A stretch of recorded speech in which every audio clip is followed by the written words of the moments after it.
السلام عليكم. واش ما كتلاحظش ان الشعب المغربي شعب عاطفي بواحد الدرجه اللي ما تصورش؟ هادشي اللي كيوقع دابا فكرني فواحد القصه وقعت سنه 2018 تقريبا شي 6 سنين دابا. واحد السيد يوتيوبر مغربي وقع له مشكل مع شي دري صحابو وقرروا انه يسدوا له لاشين ديالو. هاد السيد المحتوى ديالو كامل تخسر هضره. المهم اتفقوا عليه وسدوا له لاشين ديالو.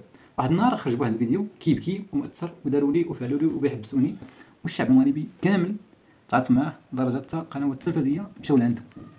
واش نقول لك، كاين اللي شراو له بيسي، كاين اللي عطاه فلوس، كاين اللي شراو له حوايج، المهم تهلاو فيه مزيان.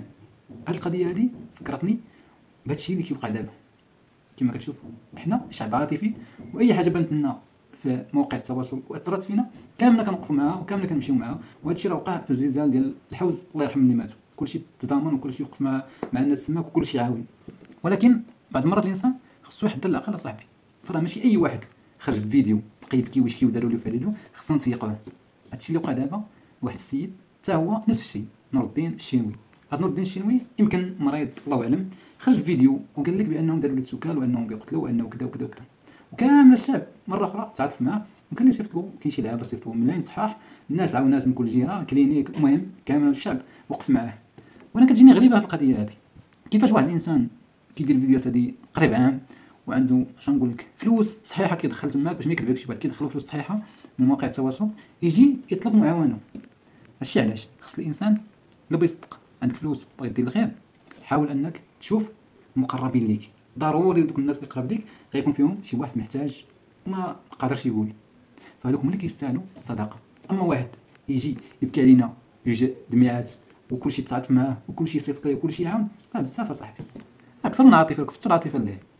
انا كنقول لك اللي بغيت تعاطف مع الناس المقربين لك، حتى الا ما كانوش، شوف الجيران، ضروري غتلقى الناس محتاجه. اما مواقع التواصل راه ولات كامله تمثيل اصاحبي. الناس عاقت ولقات ان القلب مزيان، كلشي اللي احتاج شي حاجه كيخرج يبكي وكيحاول انه يتعاطفوا مع الناس باش يصيفطوا له فلوس باش يستغنى من وراهم. هادشي علاش الا كدير الخير حاول انك ديرو انت براسك، تمشي انت تقدم ديك المساعده لشي شخص محتاج. حاول ما ديرش داك الوسيط، داك الوسيط مثلا اللي تعطيه فلوس يصيفطو ما غاديش يديو كامله. وهنا شفنا هادشي وقع في زلزال الحوز، كاين شي وسطاء كيقبطوا الفلوس من جهه وما كيعطيوش الفلوس كامله لداك الناس المتضررين.